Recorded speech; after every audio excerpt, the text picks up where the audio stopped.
తిరిగి పంపిస్తా. అదేంట్రా హాఫ్ బిర్యానీ? మన కుర్రాళ్ళు ఫుల్ బిర్యానీ కొనిపెట్రోయ్. ఆగరా, ఏంట్రా చావింటికి వెళ్ళి కాళ్ళు కూడా కడుక్కోకుండా వస్తున్నావు? వెళ్ళి స్నానం చేసి రాపో. అనయ్య, నేను చావింటికి వెళ్ళాను, వచ్చే దారిలో సముద్రంలో మునిగి లేచాను. అలాగే కుమార్ ఇంటికి వెళ్ళి చేపల పులుసు అన్నం తినే వస్తున్నా. వాడి కులమేంటి మన కులమేంటి? వాడింట్లో తినాలని గొప్పగా చెప్తున్నావు. అనయ్య, ఈ కాలంలో కూడా కులం గురించి మాట్లాడకనయ్య. మనల్ని పాతకాలం మనుషులు అనుకుంటారు. తప్పనయ్య. ఎవర్రా తప్పు? ఎవరు తప్పు? అన్నయ్యనే తప్పంటావా? అనయ్య, నేను చెప్పినా ఎవరు పాతకాల మనుషులు? కొత్తలో ఉన్న గొప్పతనం ఏంటి? అనయ్య, ఓ మాట వరుసకు అన్నాను. మాట వరుసని నోటుకొచ్చినట్టు మాట్లాడతావా? అది ఇలా, కాదు ఆ సముద్రం 7 ఏళ్ళుగా మనకి ఎన్ని తల్లపులు తెస్తున్నాడు. వాడింటి చావుకి ఎందుకురా వెళ్ళావు? అనయ్య. బాచి చావుకి మనము ఒక కారణమన్న పశ్చాత్తాపంతో అక్కడికి వెళ్ళొచ్చానన్నయ్య.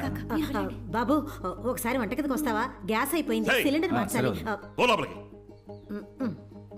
ఎప్పుడు చూసినా అడ్డంగా వచ్చి ఏదో ఒకటి మాట్లాడుతూ ఉంటుంది. అయ్యా రామచంద్ర, ఆ కాలంలో నేను వ్యాపారం మొదలెట్టినప్పుడు